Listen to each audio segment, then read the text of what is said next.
Rahul Gandhi mission Bihar पर लगातार हैं और आज उनकी वोटर अधिकार यात्रा का 10वां दिन है। और आज का अपडेट मैं आपको बता देता हूं। कल एक दिन का ब्रेक लिया गया था इस यात्रा में और आज एक बार फिर राहुल गांधी की वोटर अधिकार यात्रा सुपौल से शुरू हुई है। और आज खास यह है कि उनकी बहन और सांसद प्रियंका गांधी आज उनकी इस यात्रा में शामिल हो रही हैं। प्रियंका गांधी के अलावा आरजेडी के नेता तेजस्वी यादव लगातार राहुल गांधी के साथ यात्रा में चल ही रहे हैं।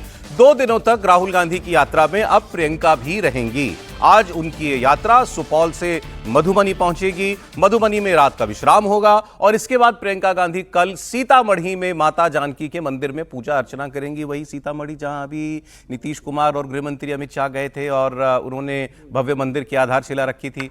अब बिहार में प्रियंका गांधी की एंट्री महिला वोटर्स को लुभाने के लिहाज से एक अहम कदम है। 2010 के विधानसभा चुनाव में पहली बार किसी राज्य में महिलाओं का टर्नआउट पुरुषों से ज्यादा रहा था। 2010 के इलेक्शन में 53% पुरुषों के मुकाबले 54.5% महिलाओं ने वोट दिया था।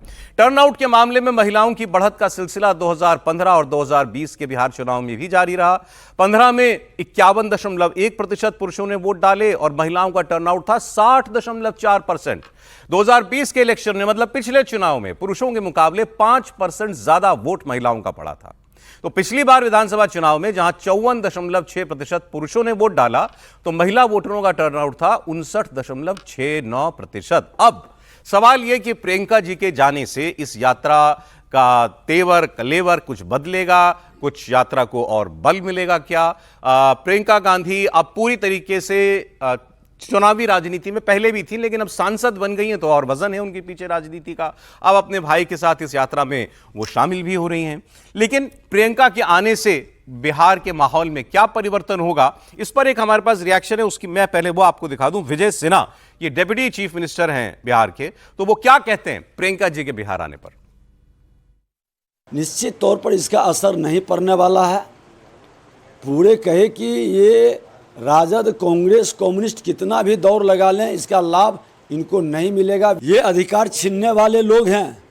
अपने दल के अंदर ये बंधुआ मजदूर बना के रखने वाले राहुल गांधी तेजस्वी यादव जी अपने दल में जो लोकतंत्र नहीं ला सकते, ये लोकतंत्र के लिए खतरा है।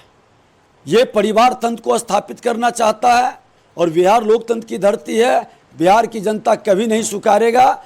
2010 से भी खराब रिजल्ट, 22-23 सीट पर ये लोग जीते थे, नेता प्रतिपक्ष भी नहीं बन पाए थे। इस बार उससे खराब रिजल्ट आने की इनकी संभावना है, घबराहट में है। इसलिए पूरे दौर लगा लें, लाभ होने वाला नहीं है। इनका कोई माई और बाप समीकरण काम नहीं आएगा। अब उन्होंने परिवारवाद की बात कह दी। आ जाएं प्रियंका जी भी, आ जाएं चुनावी मैदान में, लेकिन उसका कोई असर पड़ने नहीं जा रहा। और सिर्फ प्रियंका गांधी क्यों, अभी आएंगे अखिलेश यादव, स्टालिन का भी हमने आपको बताया था, डीके शिव कुमार आ चुके हैं, रेवंत रेड्डी भी आज ही पहुंचने वाले हैं। प्रियंका जी और वो दरअसल मेरे ख्याल में साथ साथ में वहां पर रहेंगे। तो क्या असर इसका होगा? चलिए पहले प्रियंका जी के आने की बात कर लेते हैं। बताएं हर्षवर्धन त्रिपाठी। नहीं, देखिए प्रियंका जी बड़ी नेता हैं कांग्रेस की, लेकिन मुझे भारतीय राजनीति के तो माना नहीं है ही है, इसमें कोई कांग्रेस नहीं मान रही, राहुल जी के लोग नहीं मान रहे, बाकी तो हम तो मानते हैं।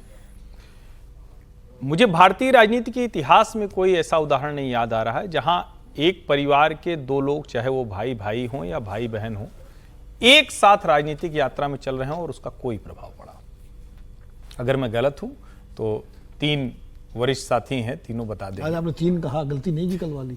नहीं, एक बार गलती, एक बार दोबारा तो इरादतन हो जाता है। समीर को छोड़ दिया। क्योंकि मुझे लगता है कि जब आप इंपैक्ट की बात करते हैं तो बिहार के लोगों को क्या ये मुद्दा समझ में आ रहा है, सबसे बड़ा सवाल ये। और इस मुद्दे पर क्या राहुल गांधी का कोई प्रभाव है, ये दूसरा सबसे बड़ा सवाल है। क्या उसमें प्रियंका के जाने से कुछ ऐड होगा?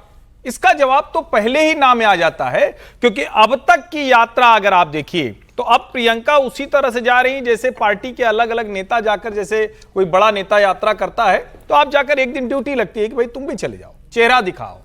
इससे ज्यादा तो मैं नहीं देख पा रहा हूं। दूसरा, जिस मुद्दे के लिए वो जा रही वो मुद्दा तो समाप्त हो चुका है।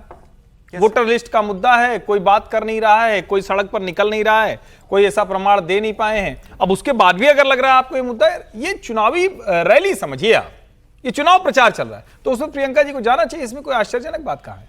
बस भाई के साथ के अलावा और कोई इसमें कुछ ऐड ऑन नहीं, अगर आप कोई ऐसा करंट अलग से देख रहे हो या कुछ निकल के आ पाए तो फिर मैं इसे वापस ले लूंगा, लेकिन मुझे ऐसा नहीं। और मैं दूसरा जो मैंने कहा, राजनीतिक इतिहास में भारत के कभी नहीं हुआ कि दो भाई या भाई बहन या बहन बहन एक साथ कहीं ऐसी कोई कैंपेन कर रहे हैं और उसका कोई ढंग का प्रभाव पड़ा हो। देखिए, रेवंत रेड्डी भी आपको बीच में दिखाई दे रहे हैं। राहुल गांधी के बगल में रेवंत रेड्डी, तेलंगाना के चीफ मिनिस्टर, उनके बगल में प्रियंका जी जो हैं वो हैं। अब आज गाड़ी कौन चला रहा है देखना पड़ेगा, क्योंकि तेजस्वी जी तो मुझे इस जीप में दिखाई नहीं दे रहे अभी, या कम से कम इस फ्रेम में तो नहीं दिखाई दे रहे हैं। नहीं, तेजस्वी जी सिर्फ जीप में नहीं सौरभ जी। जी, तेजस्वी जी अब यात्रा में भी नहीं, वो समझ गए हैं कि हम इतनी मुश्किल से बनाए थे माहौल, राहुल जी ने आके सब गोंड़ दिया। हमारे यहाँ कहते हैं ना अवधि में गोंड़ देना, खेत गोंड़ना जो होता है, तो वही गोंड़ इसकी बात अभी करते हैं, पहले प्रियंका जी की बात हो जाए सर। क्या मतलब कोई बात यह है कि कई इंपैक्ट होगा क्या इससे? ये जो जितने और विपक्षी सितारे जो हैं इस यात्रा में जुड़ने जा रहे हैं, प्रियंका जी समेत, कोई इंपैक्ट डाल पा रहे हैं क्या? नहीं, सबसे बड़ा इम्पैक्ट तो यही होता है कि भाई सब एक साथ आए। अगर मान लीजिए ना आते तो हम ये कहते देखिए अखिलेश नहीं आए, वो स्टालिन नहीं आए, प्रियंका भी नहीं आई, तो हम इस पर बहस करते क्यों नहीं आई, जरूर कुछ गड़बड़ है, कहीं कुछ न कुछ। अब आ रहे हैं तो हम इस पर बहस कर रहे हैं कि इम्पैक्ट क्या डालेंगे। देखिए, ये एक दिन में या एक घंटे में या एक उससे कुछ नहीं होता है। ये राजनीति की एक सतत प्रक्रिया है। वो प्रियंका गांधी हो या कोई भी हो, जब भी कोई जो है स्टार कैंपेनर जाता है अपनी किसी प्रचार में, तो उसका असर, कम से कम पहला असर तो ये पड़ता है कि लोग उसको देखने सुनने आते हैं, तो भीड़ होती है। पहला तो प्रत्यक्ष रूप से यही पता होता है। दूसरा ये होता है कि एक एकता का संदेश जाता है। तीसरी बात ये होती है, प्रियंका जी जो कि एक महिला हैं, युवा हैं अपेक्षाकृत, तो उसमें जो महिलाओं में उसका एक मैसेज जा सकता है, संदेश जा सकता है। अच्छी स्पीकर हैं, कनेक्ट करती हैं, ये तो इसमें तो कोई शक है नहीं। हर्षवर्धन जी भी मानेंगे, बोलती अच्छा है वो, तो उसको जो है तो वो एक कनेक्ट पैदा करती हैं। तो अब अगर कहीं बोलेंगी किसी जैसे रैली में चलते हुए, तो उसका एक कनेक्ट पैदा होगा, फायदा होगा। तो यही सारे ऑप्टिक्स होते हैं। बाकी तो देखो, चुनाव परिणाम तो उसके पीछे बहुत सारे फैक्टर होते हैं। उसमें इलेक्शन मैनेजमेंट है, जातियों का समीकरण है, इश्यूज हैं, मुद्दे हैं। पार्टी ये करेगी अगर उसके पास स्पेसेस हैं उतारने के लिए प्रचार, भाई देखिए, भाई बीजेपी में भी सब नेता जाते थे, आप उमा भारती भी जाती थी, वसुंधरा राजे भी जाती थी, सब जाते थे।